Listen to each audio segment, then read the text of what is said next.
Quem aqui não é fascinado por dinossauros, né? Desde criança, a gente se imagina nesse mundo de gigantes. Mas o desaparecimento deles, esse é um dos maiores mistérios do nosso planeta. Como é que criaturas tão poderosas simplesmente sumiram do mapa? É essa investigação que a gente começa agora. Olha só o que o paleontólogo Gregory Pohl disse. Isso aqui já define o tamanho do desafio. Até os maiores especialistas no assunto admitem que a gente não está falando de um evento qualquer. É um quebra-cabeça gigantesco, que desafia as explicações mais simples e que literalmente abalou as estruturas da vida na Terra. Então, a grande pergunta que não quer calar é: o que de fato aconteceu? Nesta análise, a gente vai bancar o detetive, sabe? Vamos seguir as pistas deixadas nas rochas, nos fósseis, para tentar montar as peças desse enigma que mudou completamente o rumo da história do nosso planeta. E toda boa investigação começa com os suspeitos de sempre, certo? Vamos dar uma olhada nas duas explicações mais famosas, aquelas que a ciência convencional apresenta e que a maioria de nós já ouviu na escola. Mas, como a gente vai ver, talvez elas não contem a história toda. De um lado, a gente tem a teoria do impacto de um asteroide, um evento catastrófico, super rápido e violento. A prova, a famosa cratera de Chicxulub e uma camada de um elemento raro, o irídio, espalhada pelo mundo. Do outro lado, temos o vulcanismo, uma catástrofe em câmera lenta com vulcões gigantescos expelindo gases e poeira por milhares de anos, sufocando o planeta. No fim das contas, as duas teorias apontam para a mesma arma do crime: uma mudança climática brutal. Só que, quando a gente começa a olhar mais de perto, a história não fecha tão bem. Se o Sol ficou bloqueado por meses, causando um inverno global, como é que plantas tropicais e certas espécies marinhas supersensíveis à luz sobreviveram? E tem mais. Aquelas provas que pareciam ser a assinatura do asteroide, como o irídio e o quartzo chocado, hoje se sabe que também podem ser resultado de mega-erupções vulcânicas. O caso definitivamente é mais complexo. E é aí que a gente se pergunta, se as explicações mais aceitas têm tantos furos, será que não estamos procurando no lugar errado? E se a verdadeira causa não veio do espaço, nem das profundezas da Terra, mas de uma força que cobriu o planeta inteiro de uma só vez? E isso nos leva a uma possibilidade completamente diferente, uma que redefine tudo que a gente acha que sabe sobre geologia: o modelo do dilúvio global. E veja bem, a proposta aqui não é só contar uma história antiga, mas apresentar um modelo científico abrangente, que sugere uma causa única para tudo que a gente vê nas rochas do mundo todo. Essa descrição do livro de Gênesis dá o tom da coisa. A imagem que ela pinta é de uma catástrofe numa escala que a gente mal consegue imaginar. Não é uma chuvinha, não é uma enchente, é uma reconfiguração violenta do planeta, com água vindo de baixo, das profundezas, e de cima. É o cenário perfeito para um evento com poder de criar o registro geológico que temos hoje. Então, a grande sacada desse modelo é a seguinte: ele propõe que o registro fóssil, com todas aquelas camadas de rocha e bilhões de fósseis, não é um diário de milhões de anos de vida na Terra. Na verdade, seria o registro de um único ano de morte e soterramento em massa.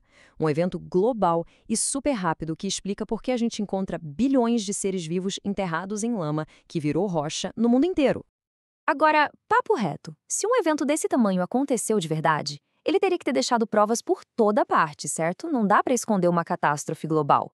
E os defensores desse modelo dizem que as provas estão aí, bem debaixo dos nossos narizes, especialmente quando a gente olha para os fósseis dos próprios dinossauros.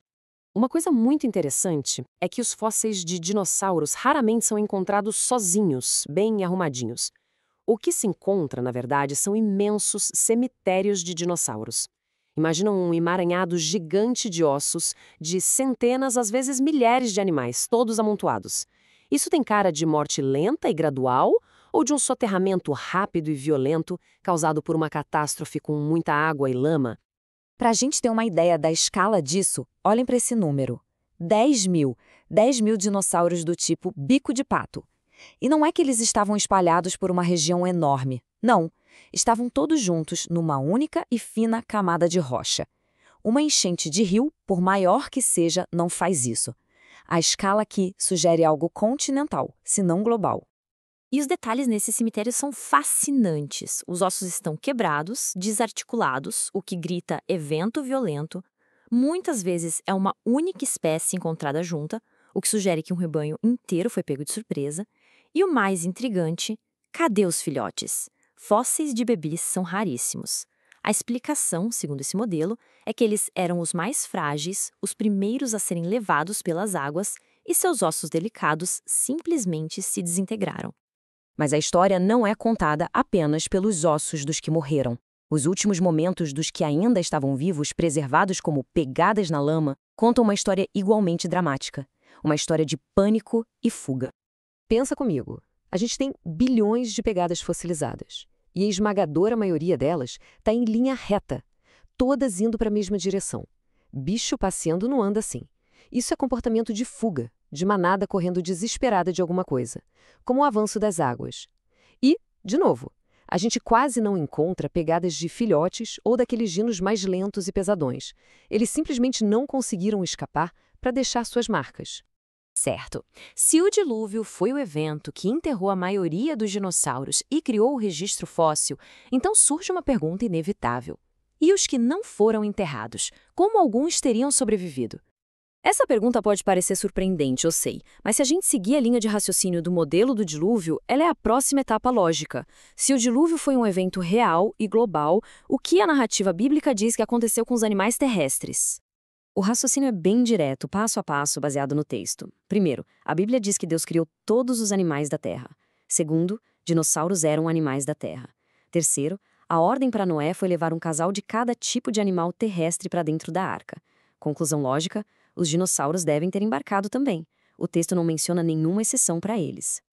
Ah, mas e o tamanho deles? Como ia caber um tiranossauro na arca? Essa é a primeira objeção que vem à mente. A resposta dentro desse modelo é bastante lógica e prática. Não era preciso levar os gigantes já totalmente crescidos. Bastaria levar indivíduos jovens e saudáveis, que seriam bem menores e ideais para repovoar a Terra depois. E também vale lembrar que a maioria dos dinossauros não era gigante. O tamanho médio era parecido com o de um boi ou um bisão. Então, quando a gente junta todas essas peças, qual é o cenário que se forma? A gente vê um modelo que tenta oferecer uma explicação única para uma variedade enorme de evidências que, de outra forma, parecem desconectadas. E é aqui que o poder de um modelo unificado fica claro. De um lado, os modelos convencionais precisam de uma teoria para o asteroide, outra teoria para os milhões de anos de formação de rochas, outra para os fósseis. São várias explicações separadas. Do outro lado, o modelo do dilúvio oferece uma única causa catastrófica que amarra tudo junto: a extinção em massa, a formação rápida das camadas de rocha e o soterramento dos fósseis. É uma explicação bem mais integrada. E é importante ressaltar que essa interpretação de Gênesis como história real não é apenas uma visão de nicho religioso. Até mesmo especialistas em hebraico, como James Barr de Oxford, que nem sequer era cristão, reconhecem que a intenção de quem escreveu o texto era, sem dúvida, a de narrar eventos históricos e literais. E a gente termina com essa reflexão. Será que o grande mistério da extinção dos dinossauros não é sobre o que aconteceu com eles, mas sim um lembrete de um evento do nosso próprio passado que a gente esqueceu? Talvez as rochas e os ossos não estejam contando uma história lenta de acasos ao longo de milhões de anos, mas sim a história de um julgamento e de uma catástrofe que mudaram o mundo para sempre.